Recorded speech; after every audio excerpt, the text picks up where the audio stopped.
It's a possibility that you might be experiencing something like vocal fatigue after each rehearsal, and I want to share 4 tips with you, just little pointers to make you think about how you might be able to help yourself when you're attending rehearsals.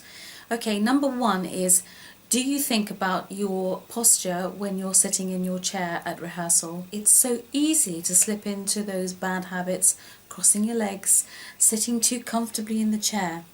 Are your feet on the ground? Are you sitting a little bit further forward in the chair so that your back muscles are working a little bit harder to support you as you're sitting there and singing?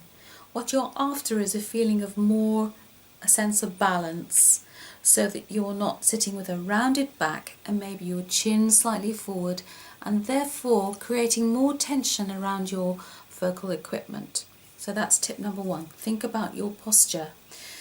Tip number 2, related to tip number 1, is how are you holding your music copy?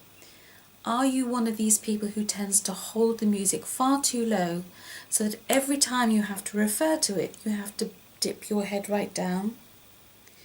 And what that's going to be doing is it's going to be encouraging this kind of mid-body curve.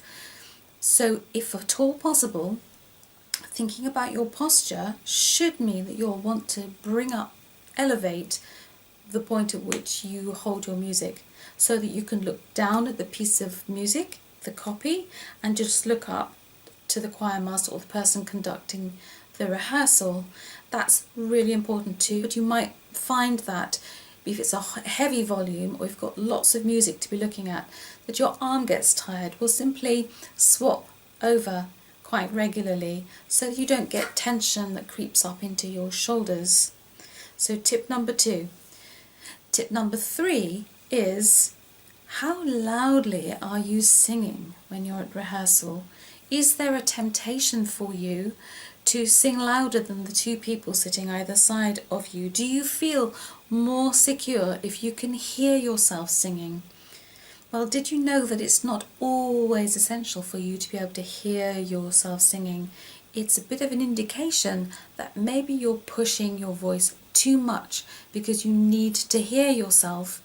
And over a 2-hour rehearsal, that will mean a lot of stress for your vocal folds, especially if you're not holding your copy correctly and maybe you're sitting too far back in the chair and not up and ready for work. Okay, so think about how loudly you sing.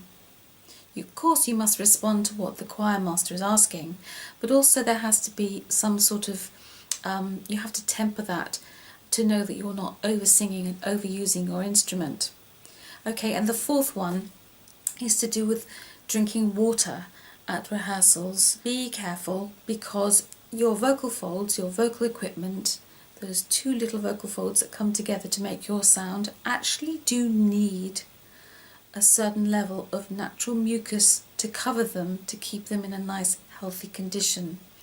If you are constantly throughout rehearsals, whenever you get the chance, picking up your water bottle and having a good swig, you are actually flushing away some of those natural mucus benefits when you need them the most. So tip number 4 is, yes, by all means do have a drink, and when you get a chance, maybe moderate it a bit so that you stop to have a drink of water only every so often when you absolutely need it, not at every opportunity. Okay, so 4 tips.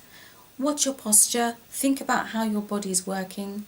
How are you holding your music? Is it too low? Bring it up.